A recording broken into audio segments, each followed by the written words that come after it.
الحمد لله نحمده ونستعينه ونستغفره ونؤمن به ونتوكل عليه ونعوذ بالله من شرور أنفسنا ومن سيئات أعمالنا من يهده الله فلا مضل له ومن يضلله فلا هادي له ونشهد أن لا إله إلا الله وحده لا شريك له ونشهد أن سيدنا ومولانا محمدا عبده ورسوله صلوات الله وسلامه على سيدنا محمد وعلى آله وأصحابه وبارك وسلم تسليما كثيرا كثيرا. أما بعد فأعوذ بالله من الشيطان الرجيم. بسم الله الرحمن الرحيم. هو الذي أرسل رسوله بالهدى ودين الحق ليظهره على الدين كله ولو كره المشركون. وقال الله سبحانه وتعالى: ومن أحسن قولا ممن دعا إلى الله وعمل صالحا وقال إنني من المسلمين. ولا تستوي الحسنة ولا السيئة ادفع بالتي هي أحسن فإذا الذي بينك وبينه عداوة كأنه ولي حميم وما يلقاها إلا الذين صبروا وما يلقاها إلا ذو حظ عظيم. صدق الله العظيم. میرے بھائیوں، دوستوں، عزیزوں اور بزرگوں، اللہ تعالی ہمارے یہاں جمع ہونے کو اور آنے کو بہت قبول فرمائے. اجتماع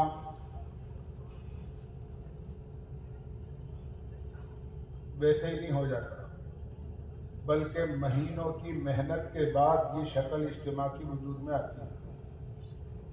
کتنے اللہ کے بندے ایسے ہیں جو دن بھر گلی گلی، کوچا کوچا، محلہ محلہ، بستی بستی، دھانی دھانی پھر کر محنت کرتے ہیں، گھر گھر جا کر دعوت دیتے ہیں، فرد فرد تک پہنچتے ہیں. پھر کتنے ہی اللہ کے بندے ایسے ہیں جو راتوں کو آہوزاری کرتے ہیں، اللہ کے سامنے روتے ہیں، مانگتے ہیں. ان کی ٹھنڈی ٹھنڈی آہیں، گرم گرم آنسوؤں کی برکت سے یہ اجتماع کی شکل وجود میں آتی ہے. اس لیے یہاں کی ایک ایک مجلس کو غنیمت سمجھنا چاہیے. کہنے والا کوئی بھی ہو، لیکن بات سب کی ایک ہوتی ہے. عظمت، احترام، توجہ کی بنیاد پر اگر ہم اللہ کے دین کی بات سنیں گے تو اللہ کی طرف سے عمل کی توفیق کا دروازہ کھلے گا.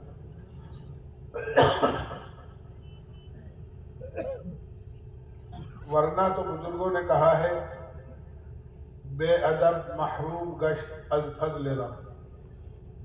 جس میں ادب، احترام، توجہ نہیں ہوتی ہے وہ اللہ کی طرف سے ہونے والے فضل سے محروم ہو جاتا ہے. اللہ ہم سب کی حفاظت کرے. آمین. دوستو، بزرگوں، دنیا میں چند چیزیں ایسی ہیں جس پر پوری دنیا کا اتفاق ہے، کسی کا بھی اختلاف اس پر نہیں ہے. دنیا میں جتنے مذاہب ہیں، جتنی ملت ہیں، جتنی تنظیمیں ہیں، جتنے سماج ہیں، سب کی متفق علیہ چیزیں ہیں، کسی کا اختلاف ہے. پہلی چیز یہ ہے کہ جو بھی دنیا میں آیا ہے اسے ایک دن دنیا سے ضرور جانا ہے. یہ زندگی بہت مختصر ہے، چاہے کتنی ہی لمبی کیوں نہ ہو جائے. کل ہم لوگ ابھی نوہر میں تھے تو وہاں بڑے تعجب سے لوگ بتا رہے تھے کہ یو پی سے ایک بزرگ ایک مرتبہ جماعت میں آئے تھے، 114 سال کے. تو پورا نوحر انہیں دیکھنے کے لیے جمع ہو گیا. تو ہمارے یہاں 114 بہت بڑی بات ہوتی ہے، لیکن آخرت کی زندگی کے مقابلے میں یہ دنیا کے 114 کیا، اگر 1400 بھی ہوں تو بہت تھوڑے.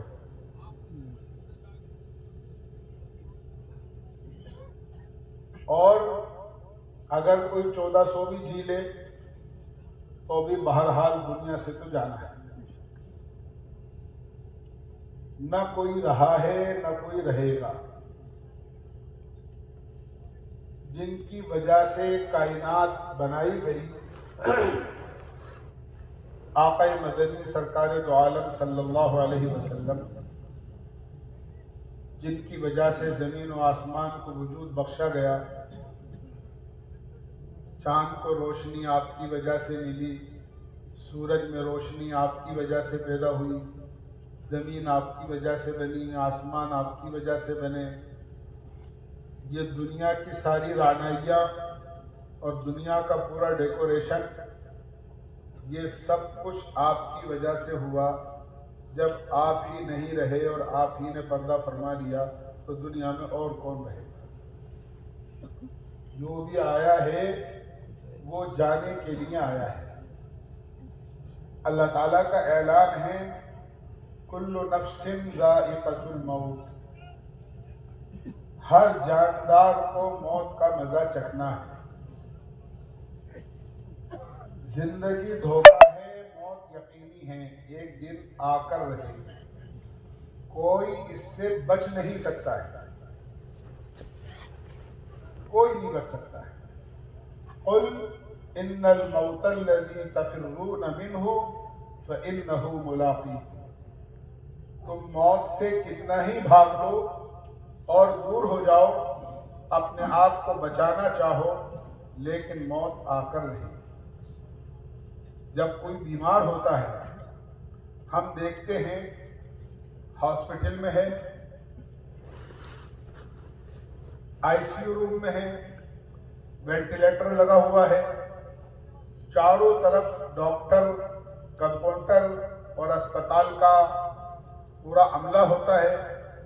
ڈاکٹر کے ساتھ کی پوری ٹیم ہوتی ہے اور وہ انتہائی کوشش کر رہی ہوتی ہے، لیکن ان کی کوششوں کے درمیان ہی میں سے، ساری مشینوں کے بیچ ہی میں سے آدمی دنیا سے چلا جاتا ہے اور ان کی ساری کوششیں فیل ہو جاتی ہیں. سب بچانے کی کوشش کر رہے ہوتے ہیں اور اللہ کا فیصلہ انہی کے درمیان میں آ جاتا ہے اور آدمی دنیا سے چلا جاتا ہے. یہ ایسی منزل ہے جو ہم سب کے ساتھ پیش آنی ہے. آپ نے فضائل کے حلقوں کے اندر سنا ہوگا ہارون رشید رحمۃ اللہ علیہ کے بیٹے کا واقعہ. تعلیم کے حلقوں میں جماعتیں بہت دلچسپی کے ساتھ اس واقعے کو سنتی ہیں اور پڑھا جاتا ہے. اس میں ان کے بیٹے ایک عربی کا شعر پڑھا کرتے تھے، وَإِذَا حَمَلْتَ عَلَى الْقُبُورِ جَنَازَةً فَاعْلَمْ بِأَنَّكَ بَعْدَهَا مَحْمُولٌ.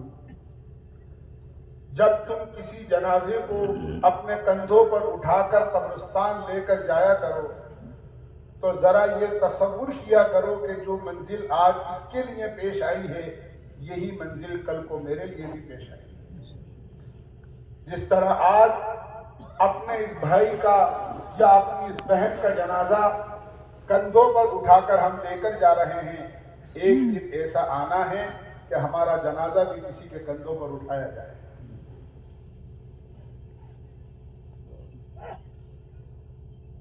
آج کسی کو نہلا رہے ہیں، کسی کو کفنا رہے ہیں، کسی کو قبر میں اتار رہے ہیں، کسی پر مٹی ڈال رہے ہیں. یہ سب کچھ ہمارے ساتھ پیش آنا ہے، یقینی چیز ہے. اور اس پر پوری دنیا کا اتفاق ہے، کسی کا اختلاف نہیں.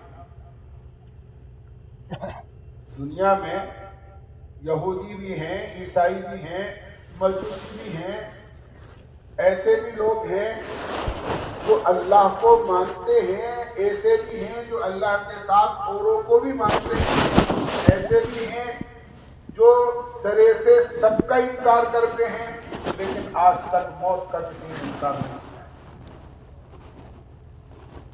یہ سب کی متفق علیہ چیز ہے، سب کو آتا ہے، اس منزل سے سب کو گزرنا ہے۔ اسی لیے روایتوں میں آتا ہے جب کسی کے گھر میں کسی کی موت ہو جاتی ہے، کسی کا انتقال ہو جاتا ہے اور گھر والے رونے لگتے ہیں، آہوازاری کرنے لگتے ہیں، غم میں ڈوب جاتے ہیں اپنے جانے والے بھائی پر، بہن پر، تو ملک الموت دروازے پر کھڑے ہو کر یہ اعلان کرتے ہیں، حدیث میں آتا ہے، آپ فضائل صدقات اٹھا کر نہیں گئے، کہ وہ اعلان کرتے ہیں کیوں روتے ہو، کیوں افسوس کرتے ہو، میں نے اس کی عمر کم نہیں کری، میں نے اس کی روزی کم نہیں کری ہے، یہ اپنے عمر کے دن پورے کر چکا ہے۔ بچہ جب ماں کے پیٹ میں ہوتا ہے اور 4 مہینے کی مدت پوری ہو جاتی ہے، اللہ کی طرف سے فرشتہ آتا ہے جو اس کی عمر اس کی سانسوں کے اعتبار سے لکھ دیتا ہے کہ یہ دنیا میں کتنے سانس لے، اس کی روزی لکھ دیتا ہے۔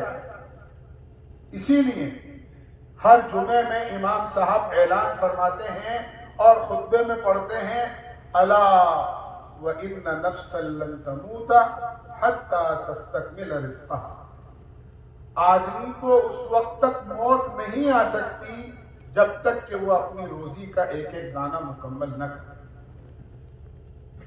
تو ملک الموت کہتے ہیں نہ میں نے اس کی روزی گھٹائی اور نہ میں نے اس کی عمر گھٹائی، یہ اپنی عمر کے سانس بھی پورے کر چکا اور اپنی روزی کا ایک ایک دانہ مکمل کر چکا۔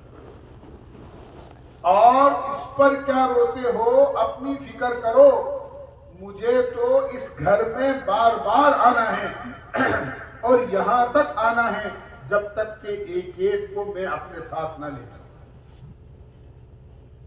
جب تک ایک ایک فرد یہاں سے ختم نہ ہو جائے، جب تک ایک فرد بھی باقی رہے گا اس گھر میں، مجھے تو وہاں اس کے پاس بھی آنا ہے۔ تو پہلی چیز یہ ہے کہ موت سب کو آنی ہے، کوئی دنیا میں رہنے کے لیے نہیں آیا۔ دوسری چیز جس پر سب کا اتفاق ہے، کس کی موت کب آئے گی یہ کسی کو نہیں پتا۔ دیکھو ذرا جگہ دو، بہت ساروں کی گردن نیچے ہے، وہ بیچارے سمجھتے ہیں کہ مفتی صاحب ہیں، جے پور سے آئے ہیں، تو ان کے ادب احترام میں گردن اٹھانا اچھا نہیں ہے، اس لیے ذرا ادب سے گردن جھکا کے سنو۔ یہ ادب نہیں ہے، یہ تو شیطان کا بہت بڑا دھوکہ ہے۔ پہلے گردن جھکتی ہے، پھر آنکھ بند ہوتی ہے، اور جیسے ہی آنکھ بند ہوتی ہے کانوں کا فیوز اڑ جاتا ہے، جیسے کہیں شارٹ ہو جاتا ہے اور لائٹ بند، ایسے ہی آنکھ بند ہوئی تو کانوں کا فیوز اڑ جاتا ہے۔ آدمی گردن ہلاتا ہے، پتہ چلتا ہے کچھ نہیں سنا، کھانا کھایا ہے آپ نے، دن چھوٹے ہیں، قیلولے کا شاید موقع نہ ملا ہو، اس لیے تھوڑی سی آدمی میں سستی آ جاتی ہے، لیکن ذرا چوکن نہ ہو کر سنو، کل اس وقت میں اجتماع کا یہ منظر یہاں نہیں ہے، کل 10-11 بجے دعا ہو جائے گی اور یہ سارا جو جنگل میں منگل ہو رہا ہے یہ سب ختم ہو جائے گا۔ اس لیے یہ ایک دن کا وقت ہے، اس کو غنیمت سمجھنا ہے۔ آس پاس اگر کسی کو دیکھو کہ نیند آ رہی ہے تو ذرا کمر پر ہاتھ پھیر کر اکرام سے اس کو جگا، ٹھیک ہے انشاءاللہ؟ تو آج میں یہ کر رہا ہوں، ملک الموت کا نام سنتے تو اچھوں کی نیند اڑ جاتی ہے. یہ بھی بڑے بہادر لوگ ہیں جو ملک الموت کا تذکرہ سن کے بھی سو رہے ہیں. تو اچھوں کی نیند اڑا دیتے ہیں. بارہ درود شریف پڑھیں. اللہم صلی علی سیدنا مولانا محمد وعلی آل سیدنا مولانا. دوسری چیز یہ ہے کہ کب آئے گی کس کی موت یہ کسی کو نہیں پتا. ہم میں سے اگر کسی سے یہ پوچھا جائے کہ بھائی آپ کو دنیا میں آئے ہوئے کتنے دن ہو گئے تو دن تاریخ بلکہ بعض لوگ وقت بھی بتا دیں گے کہ میری پیدائش فلاں تاریخ کو فلاں دن صبح ہوئی تھی, شام کو ہوئی تھی, رات کو ہوئی تھی, دن کو ہوئی تھی. لیکن ہم میں سے کوئی مائی کا لال ایسا نہیں ہے جو یہ بتا سکے کہ کس کے کتنے دن باقی. کوئی یہ اللہ نے کسی کو نہیں رکھا. یہ تو ہے اللہ کی طرف سے ہر چیز کہ کتنے دن رہے گا دنیا میں, کتنا وقت رہے گا دنیا میں, اور وہ مقررہ وقت جب آ جاتا ہے اذا جاء اجلها لا يستأخرون ساعة ولا يستقدمون. جب کسی کا وقت پورا ہو جاتا ہے اور اللہ کی طرف سے لکھی ہوئی موت کا وقت آ جاتا ہے تو ایک سیکنڈ ایک گھڑی کی نہ تاخیر ہو سکتی ہے اور نہ تقدیم ہو سکتی ہے, نہ ایک منٹ پہلے اور نہ ایک منٹ بعد. لیکن بتایا کسی کو نہیں, بتایا کسی کو نہیں. اور اس میں اللہ کا بہت بڑا کرم اور اس کا بہت بڑا احسان ہے کہ اللہ نے نہیں بتایا. اگر اللہ میاں بتا دیتے تو میرا جیسا ایک بھی نہیں ملتا. دیکھ رہا ہو 137 کلو کا ہوں, میرا جیسا ایک بھی نہیں ملتا اگر اللہ میاں بتا دیتے کسی کو. ایک بادشاہ میرا جیسا ہو گیا. اب یہ وزن مستقل بیماریوں کی ماں ہے. جب آدمی کا وزن بڑھ جاتا ہے نا تو بیماریاں خود بخود جنم لینی شروع ہو جاتی ہیں. تو بادشاہ بڑا پریشان کہ بھائی وزن کم ہونا چاہیے. دنیا کے علاج ڈاکٹر حکیم ایکسرسائز سب کچھ کر لیا لیکن کسی طرح وزن کم ہو کے نہیں دے رہا. بہت پریشان. ایک حکیم صاحب کی طرف سے یہ اطلاع ملی کہ وہ حکیم صاحب ایسی دوا دیتے ہیں کہ ان کی دوا سے آدمی کا وزن کم ہو جاتا ہے. بادشاہ کو تلاش کی, بادشاہ نے بلوایا اور بلوانے کے بعد ان سے کہا کہ بھائی میں نے سنا ہے کہ تمہارے پاس ایسی دوا ہے جس سے ویٹ کم ہو جاتا ہے. کہ ہاں کیوں نہیں, لیکن میں پہلے آپ کی نبض دیکھوں گا اور پھر اس نبض کے مطابق دوا تجویز کروں گا آپ کی. بہت اچھی بات ہے. کیا رہے نبض دیکھو, سارے لوگ نبض دیکھتے ہیں, آپ بھی دیکھ لو. اس لیے کہ پرانے جو لوگ ہوتے تھے نا وہ تو نباز ہوتے تھے, نبض دیکھ کر بیماری پہچان لیا کرتے. آج کل تو ڈاکٹر کیا کرتے ہیں, جانچ کرواتے ہیں. نبض سے کچھ ہاتھ نہیں لگتا ہوں, وہ تو جانچ کراتے ہیں اور جو رپورٹ آتی ہے مشین کی اس کے مطابق فیصلہ ہوتا ہے. پہلے جو لوگ نبض دیکھ کر پہچان لیا کرتے اور بڑے بڑے نباز گزرے ہیں. میں واقعات بھی سنانا چاہتا ہوں, ان کا وقت اسی میں پورا ہو جائے گا. بہرحال حکیم صاحب نے بادشاہ کی نبض دیکھی اور دیکھ کر یہ کہا کہ آپ کی دوا کرنے سے اور علاج کرنے سے کوئی فائدہ نہیں, کوئی فائدہ نہیں, علاج کرانا آپ کا بیکار ہے. بادشاہ کہنے لگے فائدہ کیا ہوا, دنیا کا علاج کرایا یہ بھی کرا, کوئی فائدہ نہیں. بھائی کیوں, آپ کے پاس دوا بھی ہے وزن کم کرنے کی اور آپ یہ کہہ رہے ہو کہ کوئی دوا آپ کا علاج بیکار ہے. کہ اس لیے کہہ رہا ہوں کہ آپ کی تو زندگی کچھ 40 دن کی ہے, 40 دن بعد تو آپ مر جاؤ گے, تو دوا کرنے سے کیا فائدہ. جس طرح اتنے دن گزارے 40 دن اور گزارے. اب بادشاہ کے سردی کے موسم میں پسینہ تو آ ہی گیا. یہ کیا ہوا کہ 40 دن بچے زندگی. اب کیا ہوگا؟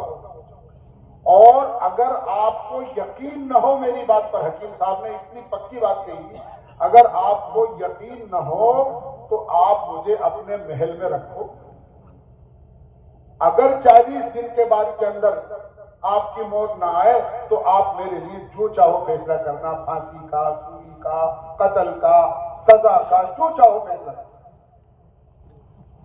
بادشاہ اور گھبرایا کہ یہ کیا ہوا، اتنی پکی بات کہہ رہا ہے، یہ نہیں کہ بھئی نسخہ لکھ کر چلا جائے یا لفظ دیکھ کر چلا جائے۔ روک لیا گیا اس کو۔ اب بادشاہ سلامت کے آگے شاہی دسترخوان بچھے۔ شاہی دسترخوان کیسا ہوتا ہے؟ نواب حیدرآباد جو تھے نا، وہ بادشاہ نہیں تھے، وہ تو خالی نواب تھے۔ جب اخیر میں ان کے زوال کا موقع آیا تو دسترخوان کی طرف ایک نظر ڈال کر یہ کہنے لگے، ہائے میری غریبی، میری فقیری یہاں تک پہنچ گئی کہ آج میرے دسترخوان پر چاول کے صرف 70 آئٹم ہیں، 70 ویرائٹیاں ہیں میرے دسترخوان پر، ہائے میری مفلسی یہاں تک پہنچ گئی۔ یہ تو مفلسی کا عالم ہوتا ہے۔ تو شاہی دسترخوان بادشاہ میں کیسا ہوتا؟ اب ساری نعمتیں رکھی ہوئی ہیں اور بادشاہ کا دل ہی بیچارہ کہ روٹی کھاؤں کہ چاول کھاؤں، میٹھا کھاؤں کہ نہیں کھاؤں، اس لیے کہ ایک دن گزرا تو سوچا 39 رہ گئے، اور 2 دن گزرے کہ 38 رہ گئے، 3 دن گزرے کہ 37 رہ گئے، دن گننا شروع ہو گئے۔ دھیرے دھیرے کر کے بادشاہ نے اپنے آدمیوں کو بلایا، بیٹا بیٹیاں کہیں اور تھے تو ان کو بلایا، کچھ نصیحت وصیت شروع کر دی۔ دھیرے دھیرے کر کے صاحب 38 دن ہو گئے، 2 دن رہ گئے، 39 ہو گئے، 1 دن رہ گیا۔ آپ سوچو کیا کیفیت ہوگی بادشاہ کی جب یہ 1 دن رہ گیا ہو۔ بڑا عجیب حال، کوئی چیز کسی نعمت کی طرف ہاتھ بڑھانے کو دل نہیں چاہ رہا۔ سب نصیحت وصیت، ساری جائیداد کا بٹوارا، کسی کو ولیعہد بنانا، بادشاہت، اپنی کرسی دوسرے کو بیٹے کے سپرد کرنا، سب کچھ کر دیا۔ اب 40واں دن جیسے جیسے پورا ہونے آیا، ادھر سورج غروب ہونے کا موقع آیا تو بادشاہ سوچنے لگا آج کا سورج پہلے غروب ہوگا یا میری زندگی کا سورج پہلے غروب ہوگا، کچھ پتہ نہیں۔ لیکن جب 40 پورے ہو گئے، 41واں دن شروع ہوا تو اب دروازے پر بھی کوئی کھڑکھڑاہٹ ہوتی، ہوا سے دروازہ ہلتا تو بادشاہ سمجھتے شاید ملک الموت آیا۔ اب 41 ہو گئے، 42 ہو گئے تو حکیم صاحب کو بلایا، حکیم صاحب کیا ماجرا ہے؟ میں تو اپنا سارا بٹوارا کر چکا، یہ تو آپ نے کہا تھا 40 دن بعد آپ کی موت آ جائے گی، اور یہاں تو 42 ہو گئے، 2 دن اوپر ہو گئے، یہ تو جھکتا تل گیا۔ حکیم صاحب نے کہا بادشاہ سلامت، میری غلطی معاف ہو اور میرا جرم معاف ہو، آپ اپنا وزن کرا دیکھ لو کہ وزن کتنا کم ہے، علاج ہوا کہ نہیں ہوا۔ اب جو بادشاہ نے وزن کرائے تو واقعی وہاں تو کچھ بھی نہیں رہا تھا سوائے ہڈی اور چمڑے۔ کہنے لگے اتنا بتاؤ علاج ہو گیا یا نہیں ہوا؟ سزائے موت کو آپ دینا یا مت دینا یہ آپ کے نزدیک، لیکن علاج ہوا نہیں ہوا بغیر دوا کے۔ تو اب اگر اللہ بتا دیتا تو میرا جیسا کوئی اللہ کا بڑا کرم، اللہ کا بڑا احسان کہ اللہ نے اس چیز کو چھپا دیا ہے، ورنہ ہمارے سامنے کوئی نعمت نہیں ہوتی۔ دن ہی گنتے رہتے ہیں، کسی کو نہیں بتایا، نہ وقت بتایا اور نہ جگہ بتائی۔ حضرت امام مالک رحمۃ اللہ علیہ بہت بڑے امام تھے، اللہ والے، جو ہمارے بڑے امام گزرے نا، 4 بڑے امام، حضرت امام ابو حنیفہ، امام شافعی، امام مالک، امام احمد بن حنبل، ان میں سے ایک تھے امام مالک رحمۃ اللہ علیہ۔ مدینہ منورہ میں رہتے تھے اور حدیث پڑھاتے تھے، فقہ پڑھاتے تھے، اور نیت یہ تھی کہ اللہ کسی طریقے سے مجھے مدینے کی موت نصیب کرنا ہے۔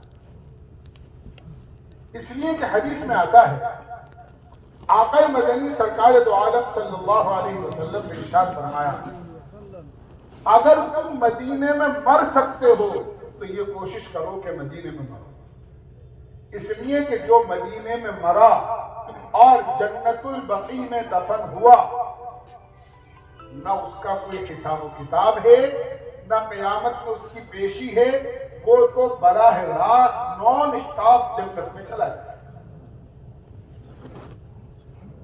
بلکہ بعض روایتوں میں تو یہاں تک آتا ہے بڑے خوش نصیب ہیں وہ لوگ جو وہاں مدفون ہو جائیں، جن کو جنت البقیع کی مٹی نصیب ہو جائے۔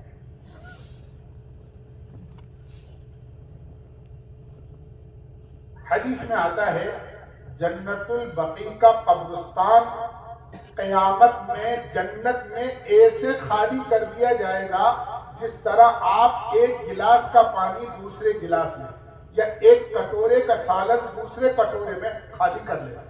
ایک کٹورا خالی ہے، اس کٹورے میں سالن ہے، آپ اس کو خالی کرنا چاہتے ہیں اور اس کٹورے میں ڈالنا چاہتے ہیں، آپ نے اس کو اس میں ڈال دیا، جتنا سالن اس میں تھا وہ سب اس میں آ گیا، جتنا پانی اس میں تھا وہ سب اس میں آ گیا۔ جنت البقیع کا پورا قبرستان جب سے وہ بنا ہے اس وقت سے لے کر اور قیامت تک جتنے لوگ اس میں دفن ہوں گے وہ جنت میں ایسے خالی کر دیے ہیں۔ میدان حشر کی کوئی تکلیف، کسی قسم کی کوئی حساب و کتاب کی پریشانی ان کو نہیں ہوگی۔ اللہ ایسے خوش نصیب لوگوں میں سے ہمیں بھی بنا، آمین۔ بہت بڑی خوش نصیب۔ تو یہ نیت تھی حضرت امام صاحب کی کہ میرا دل چاہتا ہے کہ میں مدینے میں بنوں، اس وجہ سے مدینے سے باہر نہیں جاتا، حتیٰ کہ یہ بھی سوچتے تھے کہ جو فضیلت مدینہ منورہ کے قبرستان کی ہے یا مدینے کی ہے وہ تو مکے کی بھی نہیں ہے، تو کہیں ایسا تو نہیں ہے کہ عمرہ کرنے جاؤں اور وہیں انتقال ہو جائے اور وہیں دفن کر دیا جاؤں تو مدینے کی موت سے تو پھر بھی رہ گیا۔ ایک دن اللہ کے نبی علیہ السلام کی خواب میں زیارت ہے، اللہ کے نبی کی زیارت ہے۔ اللہ کے نبی علیہ السلام کی زیارت اللہ کے نیک بندوں کو بہت زیادہ ہوتی ہے، اور یہ اس کو ہوتی ہے جس میں دو صفتیں ہوتی ہیں۔ کتنی؟ زبان سے اللہ کے نبی علیہ السلام پر کثرت سے درود و سلام، آپ نے خوب درود شریف، خوب درود شریف، جتنا درود پڑھو گے اللہ کے نبی علیہ السلام سے قرب نصیب ہوگا۔ اسی لیے ہمارے یہاں باقاعدہ ہر ایمان والے کو یہ ترغیب دی جاتی ہے کہ اپنے صبح و شام کے اذکار میں ایک تسبیح تیسرے کلمے کی اور ایک تسبیح درود شریف کی اور ایک تسبیح استغفار کی، کہ کم سے کم 100 مرتبہ اللہ کے نبی علیہ السلام پر صبح اور 100 مرتبہ اللہ کے نبی علیہ السلام پر شام کو درود بھیجے آتے ہیں۔ یہ کم سے کم ہر مسلمان کی یہ ترغیب ہے کہ اس کا تو آدمی کو اہتمام ہی کرنا چاہیے۔ اور درود شریف اتنی بڑی دولت ہے، اتنی بڑی دولت ہے، اتنی بڑی دولت ہے، حدیث پاک میں آتا ہے بعض مرتبہ اگر ایک مرتبہ کا درود بھی قبول ہو جائے تو ساری زندگی کے گناہوں کے معاف ہونے کے لیے کافی۔ حدیث میں آتا ہے قیامت میں ایک بندے کو بلایا جائے گا، اس کے اعمال تولے جائیں گے، اس کے اعمال ترازو میں رکھے جائیں گے، اس کی نیکیوں کا پلڑا ہلکا اور اس کی گناہوں کا پلڑا بھاری ہو جائے گا۔ اس کو یقین ہو جائے گا کہ اب میری ہلاکت میں کوئی شبہ نہیں ہے، اب تو میرے لیے جہنم کا ہی فیصلہ ہے۔ نیکیاں کم رہ گئی، برائیاں بڑھ گئی، کیا ہوگا میرا؟ اور قیامت میں کوئی بھی ایک نیکی دینے کو تیار نہیں ہوگا۔ بیوی کے پاس جائے گا، قرآن کریم میں اللہ نے فرمایا یوم یفر المرء من اخیہ وامہ وابیہ وصاحبتہ وبنیہ، لوگ بھاگیں گے ایک دوسرے سے، شوہر بیوی سے، بیوی شوہر سے، بھائی بھائی سے، بیٹا باپ سے، باپ بیٹے سے، کہیں کوئی نیکی کا سوال نہ کرے۔ یہ سوچے گا کہ چلو بیوی کے پاس چلو، دنیا میں لوگ کہتے تھے یہ تو لائف پارٹنر ہیں، دونوں میاں بیوی شریک حیات ہیں، میں نے تو بیوی کے لیے پتہ نہیں کیا کیا کیا، ایک نیکی ہی دے دے کم سے کم، تاکہ میری نیکی کا مسئلہ حل ہو جائے، پلڑا جھک جائے، اور بیوی کو ساری محبتیں یاد دلائے گا کہ دیکھو میں نے دنیا میں تمہارے لیے کیا کیا، ایک مرتبہ چپل لے کر آیا تمہارے لیے تو تمہیں پسند نہیں آئی، کہیں لگے گا کہ یہ چپل تو اچھی ہے لیکن کلر تھوڑا سا ٹھیک نہیں ہے، ذرا دوسرا کلر لے کر آؤ جو میرے جوڑے میں مل جائے، میچنگ ہو جائے، تو تمہارے کہنے سے میں دوبارہ بازار جا کر میچنگ کی چپل لایا تھا، چاہے میں نے دوسری مسجد کا گشت نہیں کیا دوسرا، لیکن تمہاری چپل کے لیے دوسرا گشت کر دیا بازار کا۔ ہاں میرے مسجد کے ساتھیوں نے دوسرا گشت طے کیا تھا کہ ہر ہفتے فلاں مسجد میں گشت کرنا ہے، اس میں کوتاہی ہو گئی، لیکن تم نے چپل ناپسند کر لی تو تمہاری چپل کے لیے بازار کا دوسرا گشت کر لیا، آج تو ایک نیکی دے دو کم سے کم۔ وہ کہے گی کہ میرا تو کوئی شوہر ہی نہیں تھا، میں نے تو کوئی شادی نہیں کی۔ یہ حال ہے، آج ہم ایک ایک نیکی کو معمولی سمجھ کے چھوڑ دیتے ہیں اور یہ کہہ دیتے ہیں ارے میاں مستحب ہی تو ہے، سنت ہی تو ہے۔ صحابہ سنت کو سنت سمجھ کر عمل کرتے تھے اور ہم سنت کو سنت سمجھ کر چھوڑ دیتے ہیں۔ ایک سنت کی قیمت 7 زمین اور 7 آسمان سے زیادہ قیمت،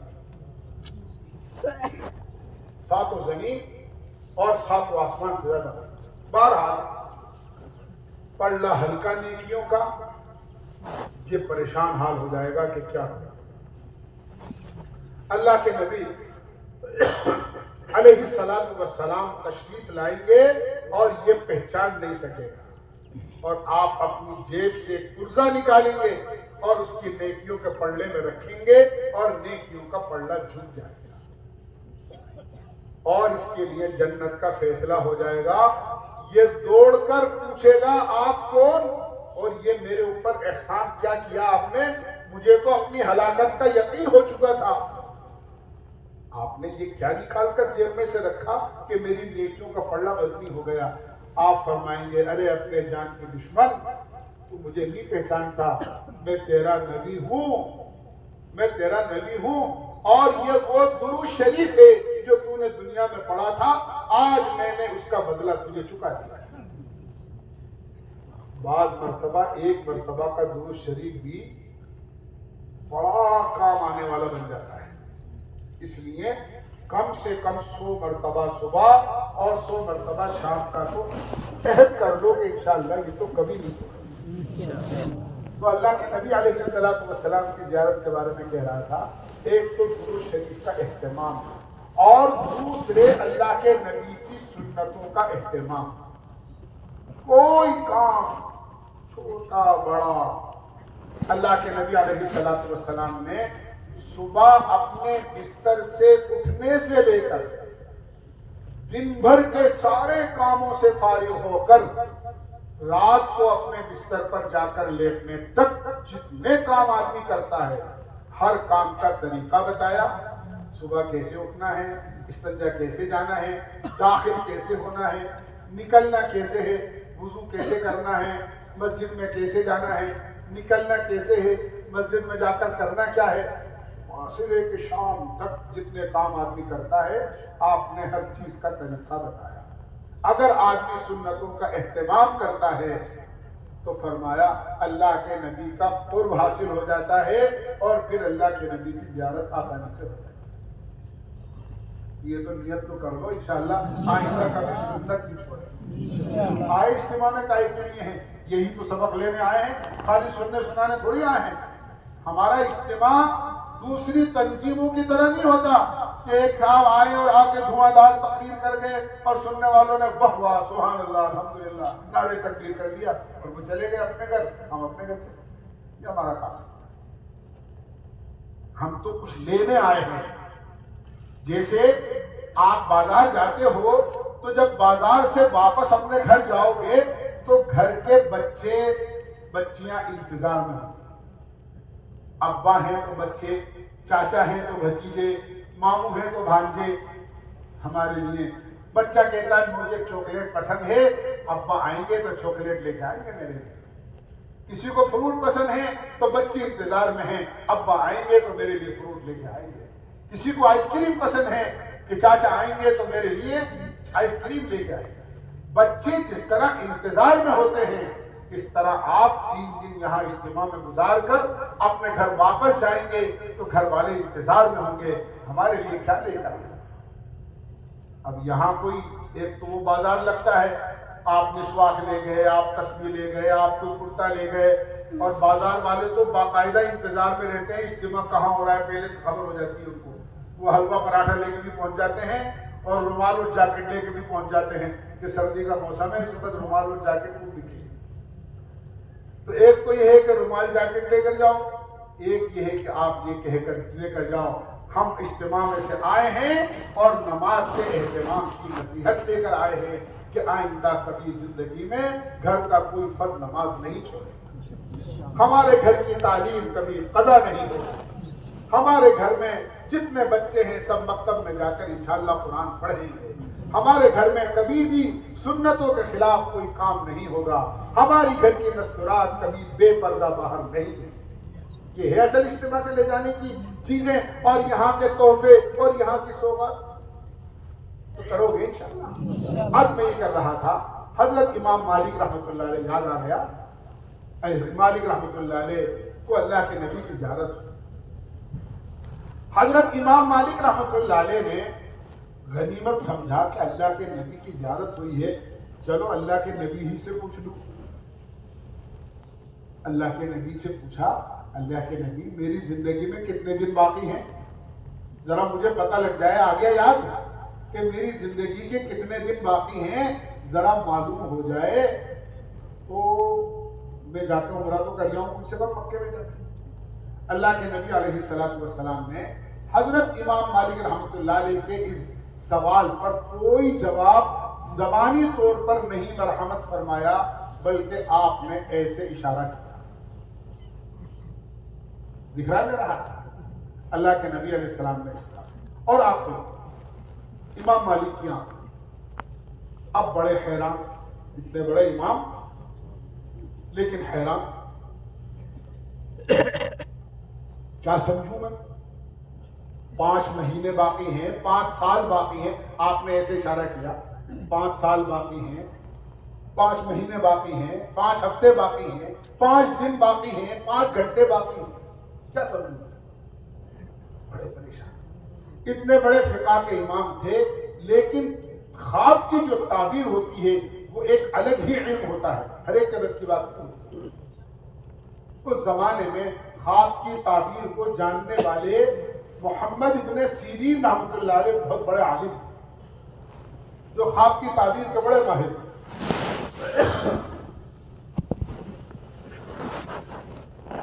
امام صاحب نے اپنے غلام کو بھیجا کہ جاؤ محمد ابن سیرین رحمۃ اللہ علیہ سے کہو کہ کسی نے یہ خواب دیکھا ہے اللہ کے نبی کو اور یہ سوال کیا کہ میری زندگی میں کتنے دن باقی ہیں, آپ نے اس طرح اشارہ کر دیا, اب میں کیا سمجھوں کتنے دن باقی ہیں, وہ کیا سمجھے کتنے دن باقی ہیں جیسے خواب دیکھا ہے. محمد ابن سیرین رحمۃ اللہ علیہ خواب کی تعبیر کے بہت ماہر آدمی, بڑے ماہر. اسی لیے آدمی کو اگر خواب دیکھے آدمی تو ہر ایک سے نہیں کہنا چاہیے, بلکہ جو خواب کی تعبیر کا جاننے والا ہو اسی سے خواب کی تعبیر معلوم کرنا ہے.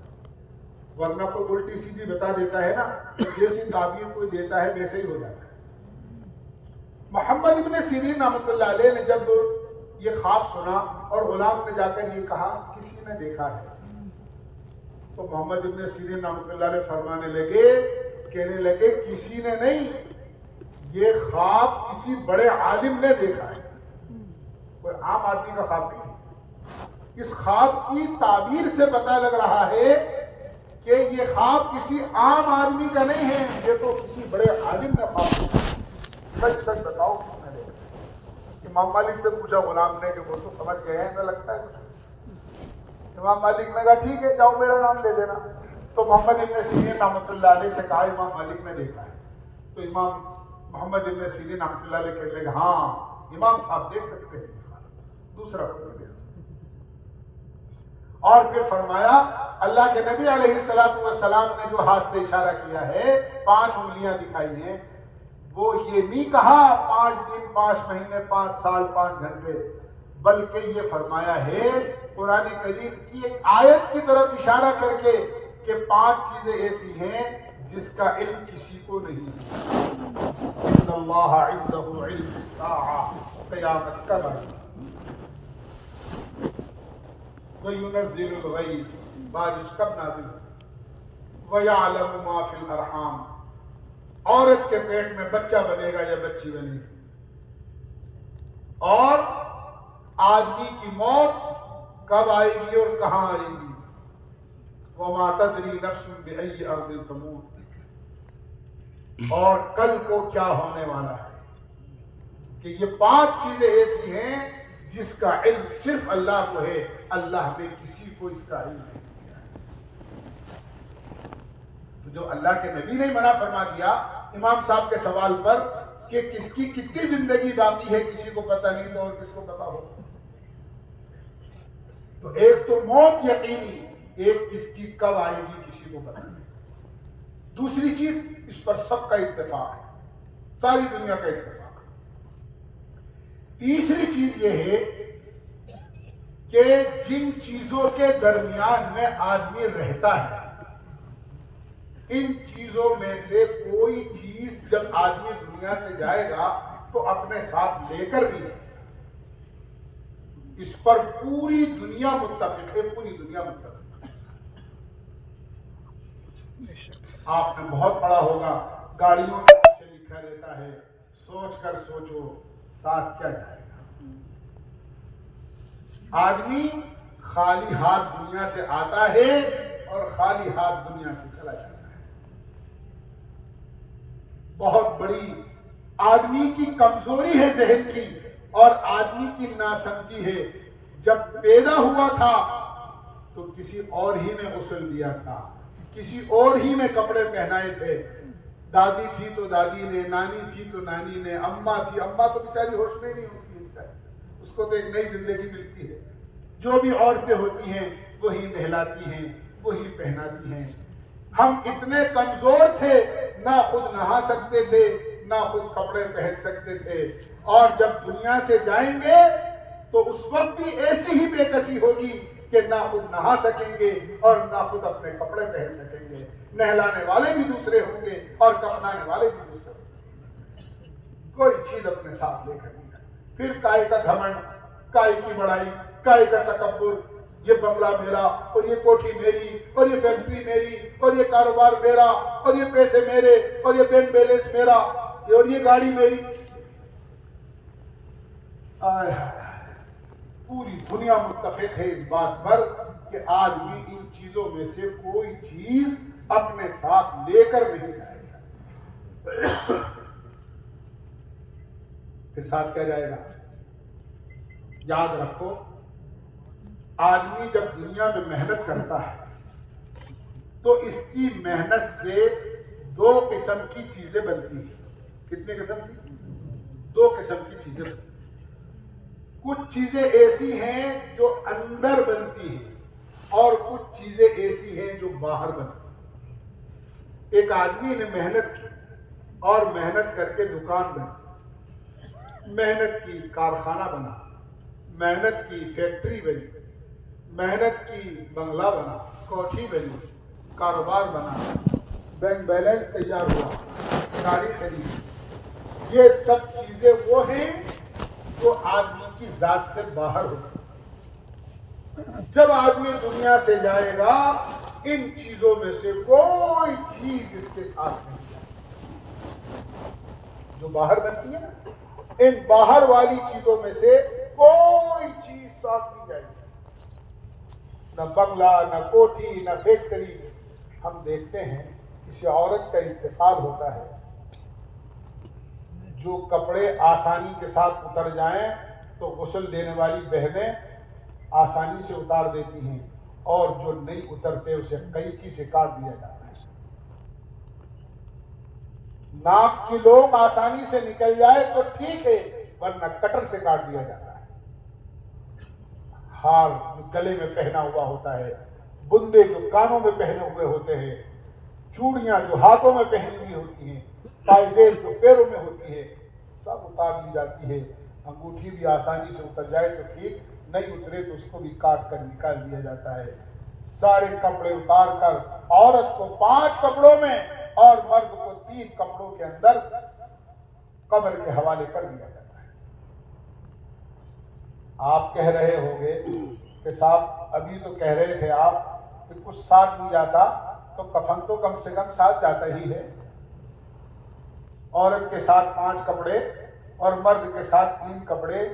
میرے دوستوں، میرے بزرگوں، میرے عزیزوں، یہ کفن بھی اس لیے ہیں تاکہ گھر سے لے کے قبر پر مٹی ڈالے جانے تک جسم بڑھنا اور بے پردہ نہ رہے، ورنہ یہ کفن بھی کام آنے والا ہے۔ روایتوں میں آتا ہے جب میت کو دفن کرنے کے لیے اس کے رشتہ دار جاتے ہیں اور ابھی وہ بند کر کے قبر کو مٹی ڈال رہے ہوتے ہیں کہ فرشتے سوال و جواب کے لیے آ جاتے ہیں۔ انہو یسمع قرع نعالہم، حدیث میں آتا ہے کہ وہ اپنے ساتھ آئے ہوئے لوگوں کے پیروں کی اور جوتوں کی آوازوں کو سنتا ہے، اور فرشتے آ جاتے ہیں اور اس سے پوچھتے ہیں من رب کا، بتا تیرا رب کون ہے، ما دین کا، بتا تیرا دین کیا ہے، اور تیرے نبی کون ہے۔ یہ 3 سوال اس سے کرتے ہیں جو نیک مومن بندہ اور مومن بندی ہوتی ہے، اللہ کی فرما بردار یا اللہ کا فرما بردار۔ جب یہ 3 سوالوں کا جواب وہ معقول طریقے سے دے دیتا ہے تو اس کے کفن کے یہ 5 کپڑے اور یہ 3 کپڑے اتار لیے جاتے ہیں اور جنت سے لایا ہوا اعلیٰ اور قیمتی لباس انہیں پہنا دیا جاتا ہے اور کہہ دیا جاتا ہے نم کنومت العروس، ایسے سو جا جیسے کہ دلہن سوتی ہے، کہ دلہن کو اس کے شوہر کے علاوہ کوئی نہیں اٹھا سکتا، کہ اب تو اس طرح سو جا کہ اب تجھے اللہ تعالیٰ ہی قیامت میں اٹھائے۔ اور خدا نہ خواستہ اگر یہ نیک نہیں ہوتا، اللہ کا نافرمان ہے، اس نے اللہ کے حکموں کو توڑا ہے، اللہ کے نبی علیہ السلام کی سنتوں کو چھوڑا ہے اور زندگی اس نے نافرمانیوں میں گزاری ہے، تو اس کے سوال کے جواب آسان نہیں ہوتے۔ فرشتے سوال کرتے ہیں اور بڑے خطرناک انداز میں سوال کرتے ہیں،